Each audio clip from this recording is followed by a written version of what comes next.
Hello friends, मैं हूं ब्रिजेश और आप देख रहे हैं एग्जाम आपका यूट्यूब चैनल। मेरे दोस्त, आज हम लोग देखने वाले हैं ग्रुप डी एग्जाम के प्रीवियस ईयर के साइंस के प्रश्न, जिसमें सबसे पहला प्रश्न आपसे पूछा गया था कि विद्युत यानी परिपथ में कनेक्शन कितने प्रकार के होते हैं।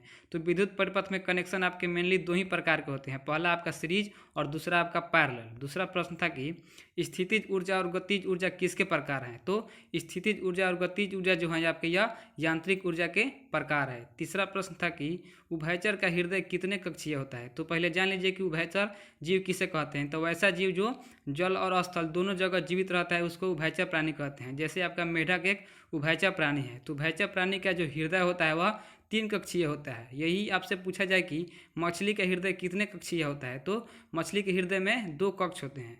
चौथा प्रश्न आपसे पूछा गया था कि यदि कोई पिंड रूपांतरित गति में एक वक्र पथ पर गति करता है तो इस गति को क्या कहेंगे। तो इस गति को कहेंगे वक्र रेखीय गति। यानी कोई पिंड रूपांतरित गति में एक वक्र पथ पर गति करता है तो इस गति को हम लोग वक्र रेखीय गति कहेंगे। पांचवा प्रश्न था आपके सामने कि एक समूह में ऊपर से नीचे की ओर जाने के दौरान किसमें हमेशा वृद्धि होती है। तो एक समूह में आपको ऊपर से नीचे की ओर जाने के दौरान हमेशा आपको धात्विक गुण में वृद्धि होती है, क्योंकि जैसे जैसे हम समूह में ऊपर से नीचे आएंगे जैसे जैसे तत्वों का क्या होता है कि इलेक्ट्रॉन त्यागने की प्रवृत्ति बढ़ती जाती है, इसलिए उनका धात्विक गुण जो है बढ़ते जाता है। छठा नंबर प्रश्न था कि उदासीन विलयन का पीएच मान कितना होता है। ये तो बहुत ही आसान प्रश्न पूछा गया था आपसे। तो उदासीन विलयन का पीएच मान आपका 7 होता है। सातवां नंबर प्रश्न पूछा गया था आपसे कि बढ़ते भ्रूण के लिए पोषक उत्तक के रूप में कौन कार्य करता है। तो भ्रूणपोषी बढ़ते भ्रूण के लिए पोषक उत्तक के रूप में कार्य करता है। भ्रूणपोष यानी इंडोस्पर्म। तो इंडोस्पर्म क्या है आपका। तो कुछ ऐसे पौधे होते हैं जिसमें कि डबल फर्टिलाइजेशन की प्रक्रिया होती है, यानी द्विनिषेचन की प्रक्रिया होती है। तो वैसे पौधों को बीजों में खाद्य संग्रह के लिए एक विशेष प्रकार की रचना पाई जाती है जिसका नाम होता है भ्रूणपोष। आठवां प्रश्न पूछा गया था आपसे कि ध्वनि की प्रबलता किसमें मापी जाती है। तो ध्वनि की प्रबलता होती है जो आपका वो डेसिबल में मापा जाता है। वही अगर आपसे पूछा रहता कि ध्वनि की तीव्रता किस यंत्र से मापी जाती है, तो ऑडियोमीटर से ध्वनि की तीव्रता मापी जाती है। 9 नंबर प्रश्न था कि रॉकेट का उड़ान भरना किस नियम पर आधारित है। तो रॉकेट का उड़ान भरना आपका संवेग संरक्षण का नियम पर आधारित है। 10 नंबर प्रश्न था कि मानव मस्तिष्क में ध्वनि की संवेदना कितनी देर तक बना रहता है। तो यह प्रश्न और 9 नंबर वाला प्रश्न एसएससी और रेलवे के लिए सदाबहार प्रश्न है। तो मानव मस्तिष्क में ध्वनि की संवेदना आपका 0.1 सेकेंड तक बनी रहती है, यानी 1/10 सेकेंड तक। 11 नंबर में आपसे पूछा गया था अल्काइंस का सूत्र बताइए हमको। तो अल्काइंस का जो फार्मूला होता है वह होता है CnH2n-2। तो अल्काइन जो है आपका एक असंतृप्त हाइड्रोकार्बन है और इसमें एक ट्रिपल बॉन्ड पाए जाते हैं। जब आपसे अल्काइंस का सूत्र पूछ लिया गया है तो हो सकता है कि आपको अल्कीन और अल्केन का भी फार्मूला पूछ दिया जाए नेक्स्ट एग्जाम में, तो इसलिए आप उसको भी याद कर लेंगे तो बेहतर होगा। तो आपका अल्केन का जब फार्मूला होता है यानी सूत्र होता है वह होता है CnH2n+2 और इसमें सिंगल बॉन्ड ही पाए जाते हैं। और आपका जो अल्कीन का फार्मूला होता है वह होता है CnH2n, तो इसमें आपका एक डबल बॉन्ड जरूर होंगे।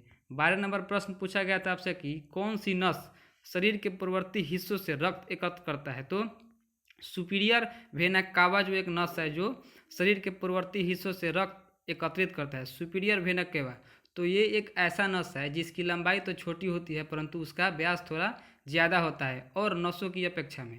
इसका कार्य क्या है कि हृदय से जितने भी ऊपरी भाग हैं हमारे शरीर में वहाँ से अशुद्ध रक्त यानी जिसमें कार्बन डाइऑक्साइड मिला हुआ है वह रक्त या हृदय तक पहुँचाता है। 13 नंबर प्रश्न पूछा गया था आपसे कि एक अणुओं का समूह जो आवेश लेकर चलता है उसको क्या कहते हैं। तो एक अणुओं का जो समूह होता है जो आवेश लेकर चलता है उसको बहुपरमाणु आयन कहते हैं। 14 नंबर में आपको छोटा सा एक न्यूमेरिकल पूछा गया था कि हीलियम के 64 ग्राम में कितने मोल मौजूद होते हैं। तो इसको बनाने के लिए तो सबसे पहले तो आप देख लीजिए कि हीलियम के परमाणु भार कितना होता है। तो हीलियम का परमाणु भार होता है 4 ग्राम, यानी हीलियम के 1 मोल परमाणु भार का वजन हो गया आपका 4 ग्राम। तो आपको निकालना है हीलियम के 64 ग्राम में हीलियम के कुल मोल। तो सिंपली आप 64 में 4 से डिवाइड कर दीजिए तो कितना हो जाएगा 16 मोल। 15 नंबर प्रश्न पूछा गया था आपसे कि विद्युत परिपथ में क्या क्या होते हैं। तो विद्युत परिपथ में आपके विद्युतीय घटक होते हैं, संयोजी तार होते हैं, सेल या फिर बैटरी होते हैं और चौथा नंबर आपका प्लग कुंजी होता है यानी स्विच होता है। 16 नंबर प्रश्न पूछा गया था आपसे कि भार की एसआई इकाई किसके एसआई इकाई के बराबर होती है। तो भार की एसआई इकाई जो होती है न्यूटन, वह बल का भी एसआई मात्रक होता है न्यूटन। 17 नंबर प्रश्न पूछा गया था कि इनमें से कौन से पौधे अलैंगिक रूप से जन्म नहीं लेते हैं। तो इसके लिए आपको ऑप्शन थे कि प्याज, मीठे आलू, अदरक और आलू। तो इसका सही आंसर ऑप्शन सी अदरक हो जाएगा, जो कि अलैंगिक रूप से जन्म नहीं लेते हैं। 18 नंबर प्रश्न पूछा गया था आपसे कि डॉट डॉट विद्युत का सुचालक है। तो आपको बताना है कि इनमें से कौन विद्युत का सुचालक है। इसके लिए आपको ऑप्शन है ए में फास्फोरस, बी में ग्रेफाइट, सी में कार्बन और डी में नियोन।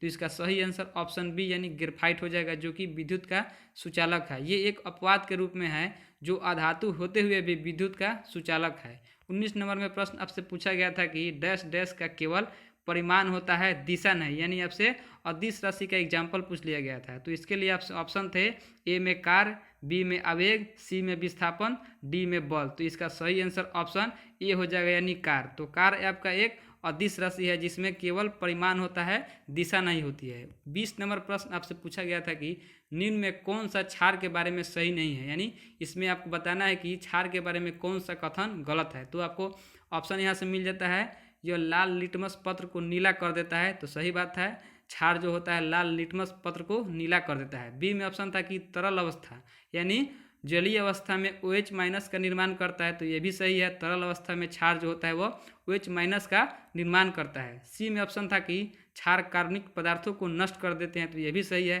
क्षार जो होते हैं वो कार्बनिक पदार्थों को नष्ट कर देते हैं। डी में ऑप्शन था कि यह स्वाद में खट्टे होते हैं। तो ये आपका बिल्कुल गलत है, क्योंकि जो क्षार होते हैं वो स्वाद में खट्टे नहीं बल्कि कड़वे होते हैं। 21 नंबर में आपसे प्रश्न पूछा गया था कि ठोस CO2 को शुष्क बर्फ क्यों कहा जाता है। ये आपका बहुत इंपॉर्टेंट प्रश्न है कि ठोस CO2 को शुष्क बर्फ क्यों कहा जाता है। तो इसलिए कहा जाता है क्योंकि जब दाब को 1 atm से कम किया जाता है तो यह सीधे गैसीय अवस्था में परिवर्तित हो जाता है। 22 नंबर आपसे पूछा गया था प्रश्न की निम्न में कौन कशेरुकी की विशेषता नहीं है। तो पहले तो आप जान लीजिए कि कशेरुक और अकशेरुक जीव क्या होते हैं। तो कशेरुक जीव वह होते हैं जिसका शरीर एक मेरुदंड से मिलकर बना होता है, जैसे कि हम लोग हो गए, सरीसृप हो गए, उभयचर हो गए। और अकशेरुक वो हो गया जिसका शरीर एक मेरुदंड से मिलकर नहीं बना होता है, जैसे कीट हो गए, घेंगा हो गए। तो आपको बताना है कि निम्न में कौन कशेरुकी की विशेषता नहीं है। तो ए में है पृष्ठरज्जु यानी बैकबोन। तो हम लोग का भी तो बैकबोन होता है, और तो ये तो नहीं होगा। और बी में है कि व्यासीय समिति यानी रेडियल सिमेट्री। तो रेडियल सिमेट्री क्या होता है कि यदि कोई जीव को व्यास के अलोंग काट दिया जाए तो वो बराबर बराबर भागों में बढ़ जाती है। तो हम लोगों में तो ऐसा नहीं पाया जाता है। तो इसका जो आंसर हो जाएगा ऑप्शन नंबर बी यानी व्यासीय समिति। और 3 नंबर में देख लेते हैं कि ये क्या पूछ रहा है। तो यह कह रहा है आंतरिक कंकाल। तो आंतरिक कंकाल भी हम लोग में होता है। और डी में है द्विभागीय समिति। तो द्विभागीय समिति क्या होता है कि यदि बीच से काट दिया जाए तो 2 बराबर बराबर भागों में यह बट जाएगी। तो ऑप्शन यहाँ आपका बी ही सही हो जाएगा। तो 23 नंबर आपसे एक न्यूमेरिकल पूछा था, थोड़ा टफ था। टफ क्या था, अगर इसका फॉर्मूला जानते हैं तो कोई टफ नहीं है। एक ग्रह की त्रिज्या और द्रव्यमान पृथ्वी की त्रिज्या और द्रव्यमान के आधे हैं, तो इस ग्रह पर जी का मान क्या होगा। तो सबसे पहले आपको जानना होगा कि जी निकालने का फॉर्मूला क्या होता है। तो जी बराबर होता है GM/r²। तो छोटा जी हो गया आपका गुरुत्वीय त्वरण, 12 वाला जी हो गया आपका गुरुत्वाकर्षण नियतांक, एम बराबर हो गया आपका पृथ्वी का द्रव्यमान, और आर बराबर हो गया आपका पृथ्वी की त्रिज्या। अब हम मान लेते हैं कि जो छोटा वाला ग्रह है उसका जो आपका द्रव्यमान है वह छोटा वाला एम है, और छोटा वाला एम वो कितना है, तो पृथ्वी का द्रव्यमान का आधा है यानी m/2। और छोटे वाला ग्रह का त्रिज्या हम मान लेते हैं r, तो वो कितना है, तो पृथ्वी का त्रिज्या का आधा है, तो वो है आपका r/2। अब हमको निकालना है कि जो छोटे वाला ग्रह है उस पर जी का वैल्यू क्या होगा। तो वहाँ हम जी का वैल्यू को ए मान लेते हैं। तो ए का फार्मूला यहाँ पर कितना हो जाएगा, GM/r², जहाँ एम हमारा छोटा वाला हो जाएगा और आर भी छोटा वाला हो जाएगा। बस अब हमको स्मॉल एम और स्मॉल आर का वैल्यू रख के कैलकुलेशन करना है। तो स्मॉल एम का कितना वैल्यू है, तो 12m/2। तो जी रह जाएगा, जो m/2 करेंगे तो m ऊपर रह जाएगा और 2 रह जाएगा नीचे। और बाटे में है स्मॉल r²। तो स्मॉल r का वैल्यू कितना है, कैपिटल R/2। तो कैपिटल R/2 का जब स्क्वायर करेंगे तो r²/4 हो जाएगा। तो बाटा में r² ही रह जाएगा, और 4 जब नीचे है तो 4 ऊपर चला जाएगा। तो कितना हो जाएगा, GM × 4/2 r²। इसको अब कैलकुलेशन करके हम काट कूट करेंगे तो कितना आएगा, ए बराबर आएगा 2 GM/r²। तो GM/r² के वैल्यू हमारा सबसे पहले ही तो है स्मॉल जी, तो ए बराबर कितना हो जाएगा 2g। तो अब ए का वैल्यू हमको निकालना है, तो जी का वैल्यू रख देंगे। तो पृथ्वी पर जी यानी गुरुत्वीय त्वरण का मान कितना होता है, तो 9.8 मीटर/सेकंड² होता है। तो कैलकुलेशन कर देंगे तो 19.6 मीटर/सेकंड² आ जाएगा।